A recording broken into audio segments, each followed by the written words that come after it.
Caríssimos irmãos e irmãs, mais uma vez nos encontramos hoje para meditarmos os textos da liturgia sagrada deste 22º domingo do tempo comum. Hoje, na liturgia e dentro do mês temático vocacional, o mês de agosto, nós lembramos os nossos estimados catequistas, os quais dirijo o meu apreço a essas pessoas que se colocam a serviço da Igreja e de Deus, para junto conosco, consagrados, estarem fazendo com que a Igreja se expanda, a Igreja cresça em seu conhecimento e no acolhimento de seus mistérios. Parabéns, queridos catequistas. Inicio esta reflexão com a leitura primeira deste domingo, que é o profeta Jeremias 20, de 7 ao 9, que mostra duas realidades. A primeira é o conflito político que há em Jerusalém, os políticos que estão buscando servir a si mesmo, esquecendo de Deus, e nesse sentido o profeta é enviado para solucionar esta realidade. O segundo conceito, ou o segundo a realidade que está acontecendo é a questão religiosa. Os ministros religiosos do templo estão também vivendo em função deles mesmos e não em função do mistério divino. Esqueceram dos mistérios de Deus e se voltam para servir a si mesmos. São essas duas denúncias que o profeta vai ali tentar consertar. Mas chegando ali, ele percebe que ninguém lhe dá ouvido, que ninguém lhe dá atenção. E ele enfrenta duras realidades. As pessoas se voltam contra Jeremias, o poder político, o poder religioso se volta contra ele porque estão acostumados naqueles esquemas de vida e não aceitam a nova proposta que Jeremias apresenta. Jeremias começa se apresentando como aquele que foi seduzido por Deus. Seduziste-me, Senhor, e eu me deixei seduzir. Mas depois que ele se oferece tanto a Deus, ele percebe que parece que Deus o abandonou diante das dificuldades que enfrenta. E por isso ele expressa momento de desespero, quando diz: não quero mais lembrar-me disso, nem falar mais em nome dele, em nome de Deus. Ou seja, ele se encontra no fundo do poço, na extremidade, parece desesperado. Mas Deus, ele vem ao encontro do profeta, faz com que o fogo se reacenda no seu corpo, no seu ser, e ele se sente agora tomado pelo Espírito de Deus, e não pelo conflito psicológico que parecia se abandonar a este conflito. Jeremias agora está renovado e se sente chamado novamente por Deus, impelido por esta força para continuar o anúncio e denunciar as injustiças ali encontradas. O evangelho que nós meditamos vem nesta mesma direção. Nós temos o evangelho, para bem entender de forma pedagógica, dois momentos. O primeiro momento é um chamado a repensar o nosso ser cristão. Ora, é continuidade do evangelho do domingo passado. E agora, depois que Jesus se transfigura, Jesus então vai dizer: estou indo para Jerusalém, lá você entrega as mãos dos homens, irei sofrer muito, serei rejeitado e finalmente serei morto, mas ressuscitarei. A ideia que os discípulos de Jesus, que os hebreus tinham do Messias, é que ele viria trazer um mundo de felicidade, derrotar todos aqueles que não acreditavam nele, todos os seus inimigos seriam derrotados, e, portanto, ele seria totalmente vitorioso. Essa era a ideia do Messias que tinha os discípulos de Jesus.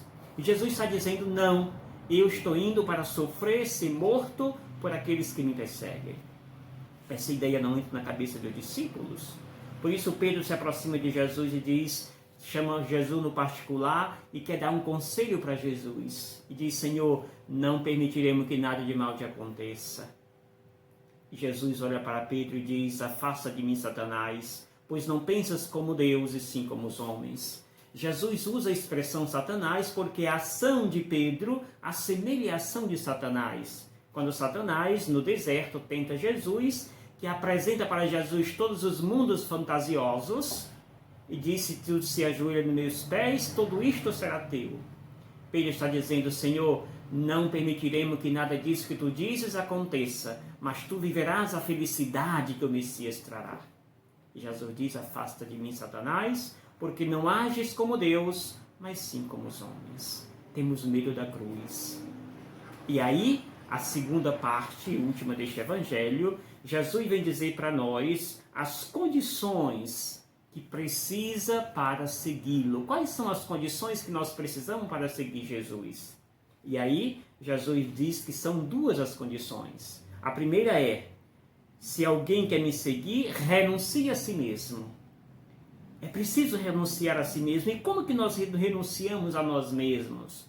É buscando priorizar Deus em nossa vida e não os nossos belos prazeres, os nossos belos projetos. Ou buscando aplausos para nós mesmos. Para seguir Jesus, dizer, é preciso renunciar a si mesmo. Tudo aquilo que se refere ao eu, tudo aquilo que se refere ao meu, temos de transformar nos nós, temos de transformar no coletivo e não no individualismo. Jesus, portanto, diz: a primeira coisa para segui-lo é saber renunciar a si mesmo. A segunda e última, Jesus vem dizer para nós, é preciso tomar a sua cruz a cada dia e me seguir. E o que é a cruz? É simplesmente bater palma em sofrimento? Não. Jesus está dizendo: a cruz é condição para assumir o caminho.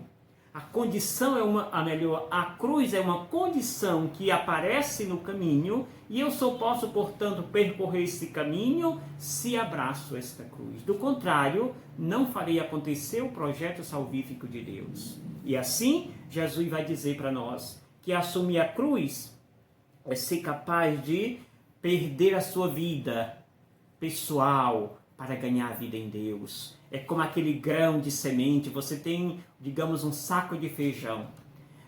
Mas você precisa tirar alguma cor desse feijão para lançar na terra, para plantar, para no ano que vem ter feijão suficiente para comer.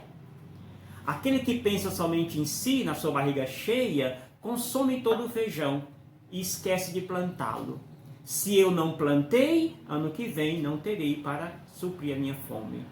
E aí Jesus está dizendo: eu preciso morrer para poder nascer e ter uma vida nova. Para mim ter o feijão novo no ano que vem, é preciso desfazer de algum pouco daquela semente para ser lançada na terra, para no ano que vem ter feijão suficiente. Portanto, Jesus está dizendo: é preciso morrer para poder nascer uma vida nova.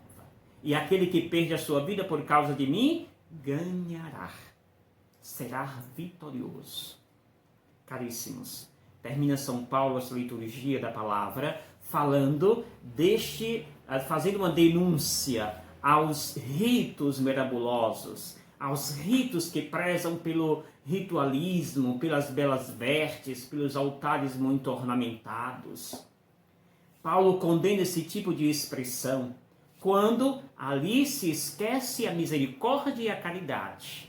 Se eu prezo apenas pela beleza da liturgia e nesta não está presente as obras, a caridade, Jesus condena esse tipo de liturgia.